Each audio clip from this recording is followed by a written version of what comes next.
Hello friends, ഇന്ന് നമുക്ക് twin flame ജേണിയിലെ divine മസ്കുലൈൻ്റെ ഒരു ഹോട്ട് ആൻഡ് കോൾഡ് ആയിട്ടുള്ളൊരു ക്യാരക്ടർ ഉണ്ടല്ലോ, ഒരു പെരുമാറ്റ രീതി. അത് എന്തുകൊണ്ടാണ്, അതിൻ്റെ ഒരു പാറ്റേൺ എന്താണ് എന്നൊക്കെ നമുക്ക് നോക്കാം. അപ്പോൾ ഹോട്ട് ആൻഡ് കോൾഡ് ആയിട്ടുള്ളൊരു ക്യാരക്ടർ എന്ന് പറയുമ്പോൾ നിങ്ങൾക്ക് മനസ്സിലായി കാണുമെന്ന് ഞാൻ വിചാരിക്കുന്നു. ചില സമയത്ത് വളരെ ഇൻറ്റിമസി ആയിട്ട് വളരെ താല്പര്യത്തോടു കൂടിയും സ്നേഹത്തോടു കൂടിയിട്ടൊക്കെ വന്ന് സംസാരിക്കും. വളരെ പെട്ടെന്ന് തന്നെ അതൊരു ഡിസ്റ്റൻസിലേക്ക് പോയി പിന്നെ കമ്മ്യൂണിക്കേഷൻ ഇല്ലാത്തൊരവസ്ഥയെത്തും. അപ്പോൾ ഈ കമ്മ്യൂണിക്കേഷൻ വരുന്ന സമയത്ത് കെയർ, ലവ്, അതുപോലെ തന്നെ നമ്മളോടുള്ള അട്രാക്ഷനൊക്കെ ഭയങ്കര കൂടുതലായിട്ടുള്ളതുപോലെ കാണിക്കും. അതുപോലെ തന്നെ ഫ്യൂച്ചറിനെ കുറിച്ച് സംസാരിക്കാനുള്ള ഇൻട്രസ്റ്റ് കാര്യങ്ങളൊക്കെ കാണിക്കും. ഡി എഫിനോട് കുറച്ചും കൂടെ ഒരു ഇമോഷണലായിട്ട് ഓപ്പണായിട്ട് സംസാരിക്കാനായിട്ടുള്ളൊരു ഇൻട്രസ്റ്റൊക്കെ അവർക്ക് ഉണ്ടായിരിക്കും. ഈ സമയത്ത് ഡി എമ്മിന് ഈ ഒരു കണക്ഷൻ വളരെ സ്ട്രോങ് ആയിട്ട് ഫീൽ ചെയ്യുന്നതുകൊണ്ടാണ് അത് അവരങ്ങനെ വന്ന് നമ്മളോട് സംസാരിക്കുന്നത്. നേരെ മറിച്ച് അവരൊരു കോൾഡായിട്ടുള്ളൊരു ഫേസിലേക്ക് പോകുന്നത് എന്തുകൊണ്ടാണെന്ന് വെച്ചാൽ അവർ പെട്ടെന്നൊരു ഡിസ്റ്റൻസ് എടുക്കും, അല്ലെങ്കിൽ ഒരു സൈലൻസിലേക്ക് വരും. മെസ്സേജ് ഉണ്ടാവില്ല, അതുപോലെ തന്നെ അവർ അവോയ്ഡ് ചെയ്യും. പിന്നെ അവർക്ക് കൺഫ്യൂഷനും അതുപോലെ തന്നെ കമ്മിറ്റ്മെൻറ്റിൻ്റെ ഫിയറൊക്കെ ഉണ്ടാകുന്നതുകൊണ്ടാണ് അവർ ഓടുന്നത്. അതുപോലെ തന്നെ ഇമോഷണൽ സപ്രസ് ചെയ്യാനായിട്ട് ശ്രമിക്കും ഡി എഫിനോടുള്ളത്. പക്ഷേ ഇത് ഡി എഫ് കാരണം കൊണ്ടല്ല, ഡി എമ്മിൻ്റെ ഒരു ഇന്നർ ഫിയർ, അല്ലെങ്കിൽ ഡി എമ്മിൻ്റെ തന്നെ ഒരു ഹീലാവേണ്ട ഒരു വേർഷൻ ഡി എമ്മിന് പ്രൊജക്റ്റ് ചെയ്ത് കാണിക്കുന്നതിൻ്റെ ഒരു എഫക്റ്റാണ്. ഇനി ഡി എമ്മിന് കണക്ഷൻ ഫീൽ ചെയ്തതിന് ശേഷം നമ്മുടെ അടുത്തേക്ക് വരുമ്പോൾ നമ്മൾ ഹീൽഡ് ആയിട്ടിരിക്കുന്നത് കൊണ്ട് തന്നെ ഡി എമ്മിന് ഇത് ഭയങ്കര സ്ട്രോങ് ആയിട്ട് ഫീൽ ചെയ്യുകയും ഡി എമ്മിൻ്റെ ഒരു ഹീൽഡ് ആവേണ്ട ഒരു വേർഷൻ ഡി എഫ് എടുത്ത് കാണിക്കുകയും ചെയ്യുമ്പോഴാണ് ഈ റൺ ചെയ്യുന്നത്. പിന്നെ പാസ്റ്റ് വൂൺസൊക്കെ അവർക്ക് ട്രിഗർ ആവും. അപ്പോൾ അവർക്കൊരു ഇമോഷണലായിട്ടുള്ളൊരു ഹീലിങ്ങിൻ്റെ ആവശ്യം ഉണ്ടായിരിക്കും. അപ്പോൾ യൂണിവേഴ്സായിട്ട് ആ ഒരു ഡിസ്റ്റൻസ് അവർക്ക് എടുക്കാനായിട്ട് നിർബന്ധിക്കപ്പെടും. അതുപോലെ തന്നെ അവരിങ്ങനെ ഒരു ഫേസിലേക്ക് പോകുന്നത് അവർക്ക് കൺട്രോൾ നഷ്ടപ്പെടുക എന്ന് പറയും. അതായത് ഇമോഷൻസ് സ്ട്രോങ് ആകുമ്പോൾ ഡി എമ്മിൻ്റെ കൺട്രോൾ ഡി എമ്മിൻ്റെ കയ്യിൽ നിൽക്കില്ല എന്ന് തോന്നുമ്പോൾ അവരൊരു വിഡ്രോവലെടുക്കും. 3Dയിലത്തെ ലൈഫ് പ്രഷേഴ്സ് ഉണ്ടാവും, അതായത് വർക്ക്, ഫാമിലി, കാർമിക് സിറ്റുവേഷൻസ്, ഇതൊക്കെ കാരണം കൊണ്ടാണ് ആ ഒരു കോൾഡ് എന്ന് പറഞ്ഞിട്ടുള്ള ഒരു ഫേസിലേക്ക് പോകുന്നത്. അപ്പോൾ ഒരു ഇമ്പോർട്ടൻ്റ് ആയിട്ടുള്ളൊരു ട്രൂത്ത് എന്താണെന്ന് വെച്ചാൽ ഈ ഒരു hot and called behaviour D എമ്മിന് ലവ് എന്ന് പറയുന്ന സംഭവം ഇല്ലാഞ്ഞിട്ടല്ല, അത് ഡി എമ്മിൻ്റെ തന്നെ ഒരു ഇന്നർ കോൺഫ്ലിക്റ്റ് ആണ്. അതായത് ഹാർട്ട് മുന്നോട്ട് പോകണമെന്ന് പറയുമ്പോൾ മൈൻഡ് പിന്നോട്ടേക്ക് എടുക്കും. ഈ ഒരു അവസ്ഥയാണ് അവർ. അപ്പോൾ ഡി എഫ് ഇതിൽ നിന്ന് എന്താ മനസ്സിലാക്കേണ്ടതെന്ന് വെച്ചാൽ ഇതൊരു പേഴ്സണൽ ആയിട്ടുള്ള ഒരു റിജക്ഷൻ അല്ല. അതായത് ഡി എഫ് ഇത് ഈ സമയത്ത് ചേസ് ചെയ്യുകയാണെങ്കിൽ ഈ ഒരു പാറ്റേൺ റിപ്പീറ്റ് ചെയ്യും. ഡി എഫ് സെൽഫ് ഫോക്കസ് ചെയ്ത് പ്ലസ് നല്ലൊരു ബൗണ്ടറീസ് സെറ്റ് ചെയ്ത് വന്നാൽ അവിടെ ഡി എം സ്റ്റേബിളായി തുടങ്ങും. അപ്പോൾ ഈ ഡി എമ്മിൻ്റെ ഹോട്ട് ആൻഡ് കോൾഡായിട്ടുള്ള ഈ ഒരു പാസ് ഉണ്ടാവും. അത് എത്ര കാലം നിലനിൽക്കുമെന്ന് നമുക്കൊരു ഫിക്സ്ഡ് ടൈമൊന്നും പറയാനായിട്ട് സാധിക്കില്ല. അത് ഡി എമ്മിൻ്റെ അവൈക്കണിങ്ങിൻ്റെ സ്പീഡ്, അല്ലെങ്കിൽ അവരുടെ ഒരു ഹീലിംഗ്, ഫിയറിൻ്റെ ലെവലൊക്കെ അവർ ഹീല് ചെയ്ത് വരുന്നതിനനുസരിച്ചിട്ട് ആണ് നമുക്കത് പറയാൻ പറ്റുള്ളൂ. അപ്പോൾ ചിലർക്ക് മാസങ്ങളെടുക്കാം, ചിലർക്ക് വർഷങ്ങളെടുക്കാം. അപ്പോൾ അവൈക്കണിങ് സ്ട്രോങ് ആകുമ്പോൾ ഗ്രാജുവലി ഈ ഒരു ഹോട്ട് ആൻഡ് കോൾഡ് ആയിട്ടുള്ളൊരു ഫേസ് റെഡ്യൂസ് ചെയ്യും. ഡി എം ആകുന്നു എന്നുള്ളതിൻ്റെ ഒരു സൂചന നമുക്ക് എങ്ങനെയാണ് ലഭിക്കുകയെന്ന് വെച്ചാൽ, അല്ലെങ്കിൽ ഡി എഫിനെ എങ്ങനെയാണ് ഐഡൻറ്റിഫിക്കേഷൻ ചെയ്യാൻ പറ്റുക എന്ന് പറഞ്ഞാൽ, ഇപ്പോൾ അവർ ഡിസ്റ്റൻസ് എടുത്തു എന്ന് തന്നെ ഇരിക്കട്ടെ, ഡിസ്റ്റൻസ് എടുത്താലും അവർ കംപ്ലീറ്റ് ആയിട്ട് ഇതിൽ നിന്നും ഒരു ഓടിപ്പോയിട്ടുണ്ടാവില്ല. അതായത് നമ്മളെ ബ്ലോക്കിങ്ങും കാര്യങ്ങളൊക്കെ മാറ്റിയിട്ടുണ്ടാവും, വിവരങ്ങളൊക്കെ അറിയുണ്ടാവും, പക്ഷേ സംസാരിക്കുന്നില്ല എന്ന് പറയുന്ന ഒരു സ്റ്റേജ് ആയിരിക്കും. അതുപോലെ തന്നെ സ്ലോലി ആയിട്ട് കുറേശ്ശെ ആയിട്ടുള്ള ഒരു കമ്മ്യൂണിക്കേഷൻ കൺസിസ്റ്റൻസ് ആക്കാൻ ശ്രമിക്കുന്നത് പോലെയായിട്ടുള്ളൊരു ഇത് നമുക്ക് ഹിൻഡ് തരും. കണക്ഷൻസിനെ കുറിച്ച് അപ്പോഴും ഈ ഒരു ഫിയറും കാര്യങ്ങളൊക്കെ ഉണ്ടെന്നുണ്ടെങ്കിലും ആ കണക്ഷൻ അവർ അവോയ്ഡ് ചെയ്യില്ല, അതൊരു സൈനാണ്. അതുപോലെ തന്നെ പ്രാക്ടിക്കലായിട്ടുള്ള സ്റ്റെപ്സ് എടുക്കാനായിട്ട് തുടങ്ങും. പിന്നെ ഒരു റെസ്പോൺസിബിലിറ്റി ചെറുതായിട്ട് കാണിക്കാൻ തുടങ്ങും. പിന്നെ ഫ്യൂച്ചർ റിലേറ്റഡ് ആയിട്ടുള്ള ടോക്സ് അങ്ങനെ സംസാരിക്കാൻ വരുമ്പോൾ ആ ഒരു ഫ്യൂച്ചർ റിലേറ്റഡ് ആയിട്ടുള്ള ടോക്സ് വരും. അപ്പോൾ അതിൽ നിന്നൊക്കെ നമുക്ക് മനസ്സിലാക്കാം ഈ ഹോട്ട് ആൻഡ് കോൾഡ് ആയിട്ടുള്ളൊരു ഗ്യാപ്പ്, അതൊരു ചെറുതായിട്ട് അവർക്കൊരു ഹീലിംഗ് നടക്കുന്നുണ്ട് എന്നുള്ള ഒരു സ്ട്രോങ് സൈനാണ്.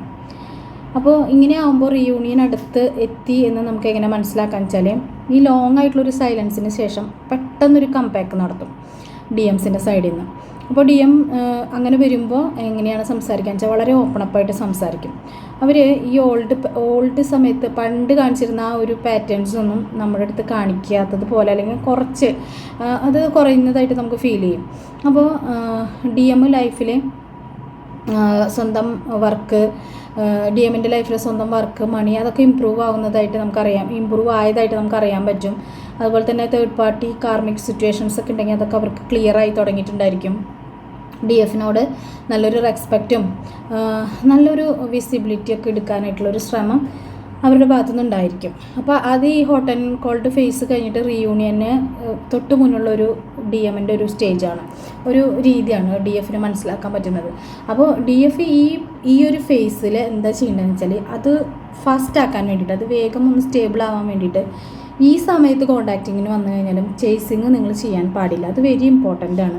സെൽഫ് ഫോക്കസ് കൊടുത്ത് എപ്പോഴും ഹീലിംഗ് ചെയ്യുക. നിങ്ങൾക്കൊരു ഗോൾ ഉണ്ടായിരിക്കണം എപ്പോഴും. അതുപോലെ തന്നെ മണി, നിങ്ങളുടെ ഡെയിലി റുട്ടീൻ, ഇതിൽ നിങ്ങൾ കോൺസെൻട്രേഷൻ കൊടുക്കുക.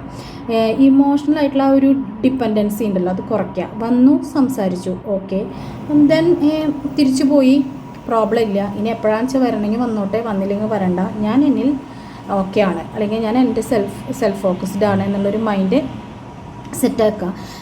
നല്ല തിക്കായിട്ടുള്ളൊരു ബൗണ്ടറി സെറ്റ് ചെയ്യുക. എന്നിട്ട് നമ്മൾ എന്തിലേക്ക് ഫോക്കസ് ചെയ്യാന്ന് വെച്ചാൽ നമ്മുടെ ഇന്നർ യൂണിയനിലേക്ക് ഫോക്കസ് ചെയ്യുക. അപ്പോൾ ഈ ഒരു നമ്മുടെ DF തന്നെ സ്റ്റേബിൾ ആകുമ്പോൾ DM ഈ പാറ്റേൺ സ്ലോലി വിഡ്രോ ചെയ്തോളും. DM സൈലൻസിലുള്ളപ്പോഴും കംപ്ലീറ്റ്ലി ഡിറ്റാച്ച് ആവാൻ കഴിയാത്തത് DM നമ്മളെ കുറിച്ചിട്ട് ആ ഒരു കണക്ഷൻ അവർക്ക് സ്ട്രോങ് ആകുമ്പോൾ DM തിങ്കിങ് ചെയ്യുന്നു എന്നുള്ളതിൻ്റെ ഒരു സൈനാണത്.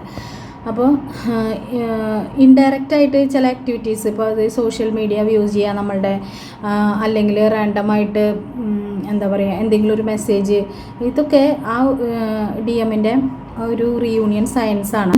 ഈ ഒരു കണക്ഷനെ കുറിച്ച് റിയലൈസ് ചെയ്തു എന്ന് നമ്മൾക്ക് മനസ്സിലാവുന്നത് എങ്ങനെയാണെന്ന് വെച്ചാൽ അവരുടെ ഒരു റണ്ണിങ് പാറ്റേൺ ഉള്ളത് കംപ്ലീറ്റ്ലി കുറയും. അത് ഡിസ്റ്റൻസ് എടുത്തോട്ടെ, പക്ഷെ ആ ഒരു ഓൺ ആൻഡ് ഓഫ് എന്ന് പറഞ്ഞ പരിപാടി നിർത്തിയിട്ട് അവരൊന്ന് അവിടെ നിൽക്കും. അതിനുശേഷം കുറേ ഒരു സ്പേസ് എടുത്തിട്ടായിരിക്കും ഒരു കമ്മ്യൂണിക്കേഷൻ വരുന്നുണ്ടാവും. അപ്പോൾ നിങ്ങൾ ആലോചിച്ചോളൂ, ഈ കണക്ഷനെ കുറിച്ചൊരു അവയർനെസ് അവർക്ക് കിട്ടിക്കഴിഞ്ഞു എന്നുള്ളത്. അതായത് ഞാൻ പറഞ്ഞത് ഓൺ ആൻഡ് ഓഫ് കണക്ഷൻ കഴിഞ്ഞു, അതിനുശേഷം ബ്ലോക്കിങ്ങും കാര്യങ്ങളൊന്നുമില്ല, ഒരു സൈലൻസ് ആണ് അല്ലെങ്കിൽ ഒരു ഡിസ്റ്റൻസ് ആണ്, അവിടെ നിന്ന് ഒരു സംസാരമൊന്നുമില്ലെങ്കിൽ നിൽക്കുകയാണെങ്കിൽ റിയലൈസേഷൻ ആയി തുടങ്ങി എന്നുള്ളതിൻ്റെ ഫസ്റ്റ് സൈനാണത്.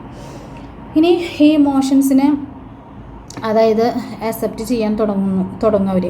ഹോണസ്റ്റായിട്ട് സംസാരിക്കും. അതിൽ ഫസ്റ്റ് ഒരു ഇതെന്ന് പറഞ്ഞാൽ ഹോണസ്റ്റായിട്ട് ഒരു കോൺവെർസേഷൻ വരും. പിന്നെ അവരുടെ ഫീലിങ്സ് ഒന്നും അവരിനി മാറ്റി വയ്ക്കില്ല, അവരത് ഓപ്പണായിട്ട് സംസാരിച്ച് തുടങ്ങും. പിന്നെ പാസ്റ്റിലുണ്ടായിരുന്ന ബിഹേവിയർ ഓർത്തിട്ടുള്ള ഒരു ഗിൽറ്റും കാര്യങ്ങളൊക്കെ അവർക്ക് വന്നതായിട്ട് അതിലൊരു ക്ലാരിറ്റി തരാനൊക്കെ അവർ ശ്രമിക്കും. പിന്നെ ഈ സമയത്തായിരിക്കും DMൻ്റെ മൈൻഡിൽ ചിന്ത പോവുക, why this connection is very different എന്നുള്ളൊരു ചിന്ത വരാം. അത് അവരുടെ അവേക്കണിങ്ങിൻ്റെ സൈനാണ്.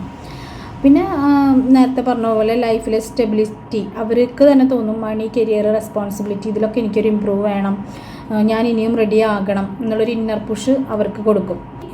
ശരിക്കും ഒരു മോസ്റ്റ് ഇമ്പോർട്ടൻറ്റ് ഇത് എങ്ങനെ മനസ്സിലാക്കാൻ വെച്ചാൽ കമ്മ്യൂണിക്കേഷൻ ഗ്യാപ്പ് കുറഞ്ഞിട്ട് അവരിതിലൊരു എഫേർട്ട് ഇടും. അവർ വേർഡ്സ് ആയിരുന്നു പണ്ട് വാക്കുകൾ കൊണ്ട് പറഞ്ഞിരുന്നെന്ന് വെച്ചാൽ ഇപ്പോൾ ആക്ഷൻസിലേക്ക് അത് വരും. ഈ ഹോട്ട് ആൻഡ് കോൾഡ് കഴിഞ്ഞിട്ടുള്ള ഒരു DMൻ്റെ റീയൂണിയൻ പാറ്റേണിൻ്റെ ഒരു മെത്തേഡ്.